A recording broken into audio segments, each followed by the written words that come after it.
ইতিহাস দ্বিতীয় পত্র প্রতিটি অধ্যায়ের জ্ঞানমূলক সাজেশন দিচ্ছি একদম শর্ট করে।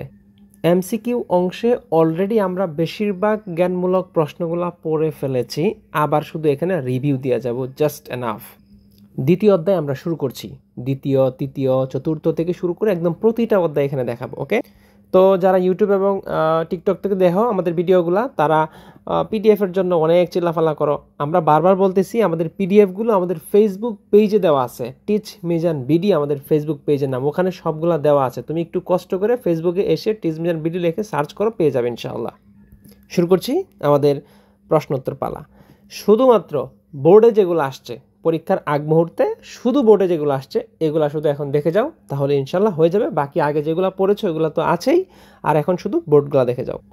প্রথম যে কোয়েশ্চনটা দেখো, এই যে টেইলি কোন ধরনের কর? এই যে টেইলি, এটা কোন ধরনের কর? টেইলি হলো একটা প্রচলিত সম্পত্তি কর। ওকে, এরপরের যে প্রশ্নটা, এটা দেখো, টাইথ এটা কি? টাইথ অর্থ হলো ধর্মকার। এরপরের কোয়েশ্চনটা, বিপ্লব পূর্ব ফরাসি সমাজ কয়টি অংশে বিভক্ত ছিল? 3টি অংশে বিভক্ত ছিল। এরপরের কোয়েশ্চনটা হলো, ফরাসি বিপ্লবের মূল মন্ত্রটা কি? মূল মন্ত্র হলো সাম্য, মৈত্রী, স্বাধীনতা। এটা কিন্তু আমরা অবজেক্টিভে পড়েছি। কোন শাসকের সময় ফরাসি বিপ্লব ঘটেছিল? আমরা এটা অবশ্যই পড়েছি। দেখো, রাজা ষোড়শ লুই এর সময়ে, এটা অবজেক্টিভে পড়েছি। চতুর্দশ লুই কে ছিলেন? চতুর্দশ লুই ছিলেন ফ্রান্সের একজন রাজা। আমি রাষ্ট্র উক্তিটি কার? এই প্রশ্নটা অনেক বোর্ডের মধ্যে আসবে, মিলিয়ে নিও। আমি রাষ্ট্র উক্তিটি হলো রাজা চতুর্দশ লুইয়ের। দ্য পার্সিয়ান লেটার এই গ্রন্থটি কার? এই গ্রন্থটি হলো এই যে ফরাসি দার্শনিক মন্টেস্কোর। এরপরের প্রশ্ন, বাস্তিল দুর্গ কি? বাস্তিল ফ্রান্সের প্যারিস শহরের একটি দুর্গ, যা বাস্তিল সাইন অ্যান্টোইন নামে পরিচিত। ওকে, এটা প্রশ্নটা কিন্তু ইম্পর্টেন্ট আছে, ভালো করে দেখে নাও, প্রশ্নটা ইম্পর্টেন্ট আছে। আর পিডিএফ তো আমাদের পেজে দিবই, ওখান থেকে দেখে নিও। কোন শাসকের সময় দেখো ফরাসি বিপ্লব গঠিত হয়? ষোড়শ লুইয়ের সময়। কত খ্রিস্টাব্দে বাস্তিল দুর্গের পতন হয়?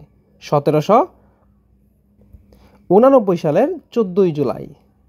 আরেকটি প্রশ্ন এখানে আছে, মহাদেশীয় ব্যবস্থা কে শুরু করেন অথবা প্রবর্তন করেন? মহাদেশীয় ব্যবস্থা প্রবর্তন করেন নেপোলিয়ন বোনাপার্ট। তো আমরা এখন চলে আসছি তৃতীয় অধ্যায়ে। প্রথম বিশ্বযুদ্ধ। দেখো, বসনিয়ার রাজধানীর নাম কি? বসনিয়ার রাজধানীর নাম হলো সারায়েভো। প্রথম যে বিশ্বযুদ্ধ হয়েছিল, এটা কি কারণে হয়েছিল? প্রথম বিশ্বযুদ্ধ, এই যে লক্ষ্য করো, প্রথম বিশ্বযুদ্ধ প্রত্যক্ষ কারণ হলো অস্ট্রিয়ার যুবরাজ ফার্ডিনান্ড ও তার স্ত্রী সুফিয়ার হত্যাকাণ্ড। এটা কিন্তু অবজেক্টিভে পড়ছি বেশ কয়বার। প্রথম বিশ্বযুদ্ধ, 19 নম্বর প্রশ্নটা, এই যে প্রথম বিশ্বযুদ্ধ অবসান হয় কত সালে? 1918 সালের 11 নভেম্বর। এই ধরনের প্রশ্ন কিন্তু আসবে পরীক্ষা অবজেক্টিভে, মিলিয়ে নিও তুমি। ভার্সাই সন্ধি কখন স্বাক্ষরিত হয়? 1919 সালে। ভার্সাই নগরী কোথায়? এটা হলো ফ্রান্সে। একটি অবজেক্টিভের মধ্যে আমরা বলেছিলাম যুক্তরাষ্ট্রে, সেটা মিস্টেক ছিল। ভার্সাই নগরী কোথায় অবস্থিত? ফ্রান্সে। এই প্রশ্নটা আসবে পরীক্ষায় অবজেক্টিভে, সুন্দর করে দিও, ফ্রান্স দিবা, ফ্রান্স। এরপরের কোয়েশ্চনটা হলো, উড্রো উইলসন কোন দেশের প্রেসিডেন্ট ছিলেন? ওকে, যুক্তরাষ্ট্রের প্রেসিডেন্ট ছিলেন, মার্কিন যুক্তরাষ্ট্রের প্রেসিডেন্ট ছিলেন। লিগ অফ নেশন, দেখো, লিগ অফ নেশনস এর সদর দপ্তরটা কোথায়? সদর দপ্তর এটা হলো সুইজারল্যান্ডের জেনেভায়।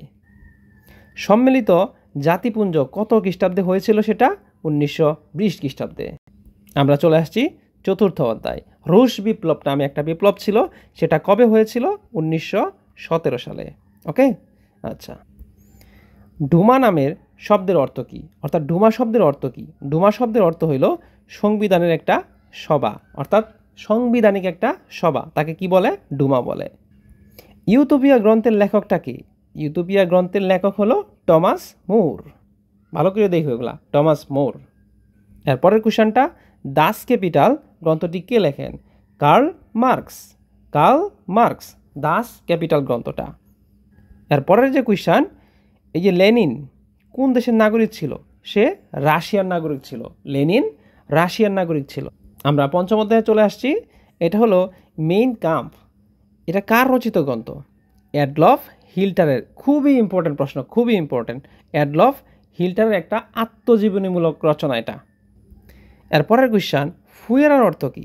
ফুয়েরার অর্থ হলো নেতা। এক এক দেশের ভাষাটা আসলে এক এক রকম, বুঝছো? এই জন্যে আসলে এরকম শোনা যায়। ফুয়েরার অর্থ হলো নেতা। হিটলারের গোপন পুলিশ বাহিনীর নাম কি ছিল? হিটলারের গোপন পুলিশ বাহিনীর নাম ছিল গ্যাস্টাপো। দেখো, গ্যাস্টাপো, কেমন অদ্ভুত না নামটা? এরপরের কোয়েশ্চন, মুসোলিন কে ছিলেন? এই মুসোলিন ছিলেন ইতালিতে উৎসরিত একজন ফ্যাসিবাদ মতবাদের জনক। কি ছিলেন সে? ফ্যাসিবাদ। এই মুসোলিন কোন দেশের ছিল? ইতালির শাসক ছিলেন। মুসোলিন কি উপাধি গ্রহণ করেছিলেন? ইল দুচে। এই ফ্যাসিও শব্দের অর্থ কি? এই প্রশ্নটা পরীক্ষায় আসবে, কোনো না কোনো বোর্ডে আসবে। ফ্যাসিও শব্দের অর্থ হলো বল অথবা শক্তি। এরপরে দেখো, কোন দেশে আক্রমণের মাধ্যমে দ্বিতীয় বিশ্বযুদ্ধের সূচনা হয়? জার্মানি কর্তৃক পোল্যান্ড আক্রমণের মাধ্যমে। এইটা দেখো আসবে প্রশ্নটা। এই জার্মানি কর্তৃক পোল্যান্ড আক্রমণের মাধ্যমে দ্বিতীয় বিশ্বযুদ্ধ শুরু হয়। এরপরের যে কোয়েশ্চনটা দেখো, যে ফ্যাটম্যান কি? ফ্যাটম্যান হলো দ্বিতীয় বিশ্বযুদ্ধের জাপানের নাগাসাকিতে যে একটা বোমা ফেলেছিল, ওই বোমাটাকে আসলে বলা হয়, অর্থাৎ আণবিক একটা বোমা। এরপরের কোয়েশ্চন, এই যে পার্ল হারবার জিনিসটা কি? পার্ল হারবার হলো মার্কিন যুক্তরাষ্ট্রের অধিভুক্ত হাওয়াই দ্বীপপুঞ্জের অবস্থিত একটা নৌ এবং বিমান ঘাঁটি। এটা হলো নৌ অথবা বিমান ঘাঁটি। আমরা চলে আসছি এখন একদম ষষ্ঠ অধ্যায়ে। জাতিসংঘের প্রথম মহাসচিব কে ছিলেন? জাতিসংঘের প্রথম মহাসচিব ছিলেন ট্রিক ব্যালি। জাতিসংঘের সদস্য সংখ্যা কত? জাতিসংঘের সদস্য সংখ্যা 193। ট্রিক ব্যালি ছিল মহাসচিব, আর তার সদস্য সংখ্যা কত ছিল? 193। এই ব্যাটু অর্থ কি? এই যে কথাটা এখানে লক্ষ্য করো, এই যে ব্যাটু, এই ব্যাটু অর্থ কি? ব্যাটু অর্থ হলো আমি মানি না। এটা হলো ব্যাটু শব্দের অর্থ। এরপরের যে কোয়েশ্চনটা, ইরাক কুয়েত দখল করে কত সালে? 1990 সালে। আন্তর্জাতিক আদালতের সদর দপ্তর কোথায়? এই প্রশ্নটা ভেরি ভেরি ইম্পর্টেন্ট। আন্তর্জাতিক আদালতের সদর দপ্তর নেদারল্যান্ডের হ্যাগ শহরে অবস্থিত। কোথায়? নেদারল্যান্ডের হ্যাগ শহরে অবস্থিত। আন্তর্জাতিক আদালত বিচারক সংখ্যা কত? সেটা হলো 15 জন। উত্তরটা হলো 15 জন। এরপরের যে কোয়েশ্চনটা 39 নাম্বার, কত খ্রিস্টাব্দে সুয়েজ খাল জাতীয়করণ করা হয়? 1956 খ্রিস্টাব্দে সুয়েজ খাল জাতীয়করণ করা হয়। এরপরের যে কোয়েশ্চন, এই উড্রু উইলসন কে ছিলেন? মার্কিন যুক্তরাষ্ট্রের 28তম প্রেসিডেন্ট ছিলেন। এরপরের যে কোয়েশ্চনটা, রুজবেল্ট কোন দেশের প্রেসিডেন্ট ছিলেন? রুজবেল্ট মার্কিন যুক্তরাষ্ট্রের 32তম। তার মানে উইলসন ছিল 28তম আর এই রুজবেল্ট ছিল 32তম। এই ছিল আমাদের প্রশ্ন। ইনশাল্লাহ আশা করছি এইগুলো পড়লে ইনশাল্লাহ তোমার কমন চলে আসবে। ধন্যবাদ সবাইকে।